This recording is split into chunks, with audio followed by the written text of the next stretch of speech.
What's up, everybody? Welcome back to the AM. So, honestly, I really honestly think some of the hardest work to do is actually the planning. It's so easy to just do tasks. It's so easy to just start whatever job you're looking to do or whatever project, and it's actually really hard to plan. I think that strategy and critical thinking, honestly, are just really gone, and it's very easily lost where we just start doing things like, oh, awesome, we have a client, they just hired us, we're going to do it.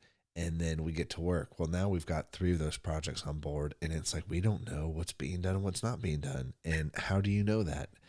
How do you actually know what is being done? You have a plan. You have everything listed out. Everything's broken down the way it needs to be. There's order, and then you have a way to actually check in and see. It's interesting because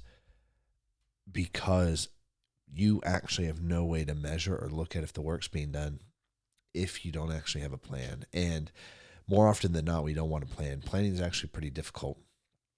And in terms of, okay, cool, it just takes discipline. I mean, honestly, it's easy to think through things. It's just the self-discipline to do it and the self-discipline to do the boring part, but it's the most important part of the job.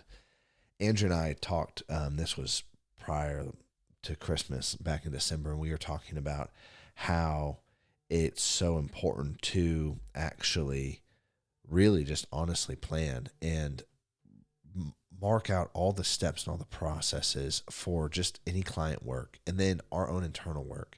And we actually sat down and began analyzing what we currently have in place and then things that need to be built next. And it's not always fun. It's pretty boring and it's pretty simple oftentimes. And oftentimes it feels really dumb. Like, man, we just need to get a move on this. And so as a result, we don't actually prioritize the work we need to do. And then as a result, we're hurt long term because, we don't actually have a plan to accomplish the work.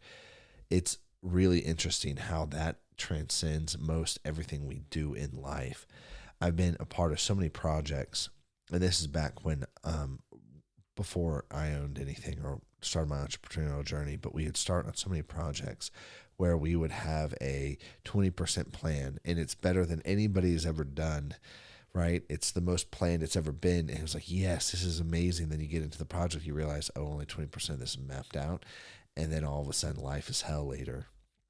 I think it's the small things like that, like, cool, like you don't have the most important part of the job done. It's that small thing that actually ends up destroying companies from the inside out. Like, it's the little things that actually end up making room for error and failure, because it's really simple. How are you going to keep the client happy if you don't have a plan to accomplish the work? How are you actually going to be like, hey, we did the job? If you don't have a plan, how are you going to actually say this is how it all fits together? And if you look at how anything in life is really done well, and if you really want quality, you have to plan. If you want speed, actually you got to plan too, whether you think you do or not. Because if you want speed, plan's the fastest way to do it, because the moment you begin putting projects together without a plan, when you do it willy-nilly, guess what you're going to have to backtrack on? You're going to have to undo work, and you're going to have to correct mistakes, and then you're going to have to go back and redo work that was really done out of necessity for speed, and then as a result, everything's breaking.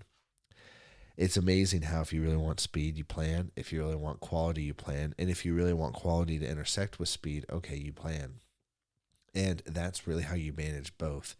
And especially when doing any sort of technical work, you actually need a plan, because the moment you get down into the weeds, man, you get lost so easy in all the details of, well, what about this? What about this? And because you don't have a map, it's like being dropped off in the middle of the wilderness somewhere, and then you don't have a map, and it's like, cool, find your way home. You don't know what continent you're on.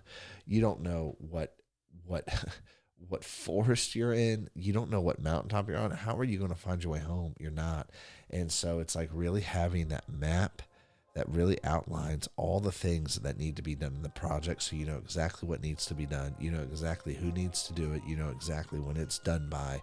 That's one of the most important parts. And most of us don't do this. Most of us, we are shippers, which means we just go into, hey, reactionary mode. Let me just start doing things. And doing things is the easiest thing to do. And it's also one of the worst things to do. Anyways, I'll catch you guys later. Peace.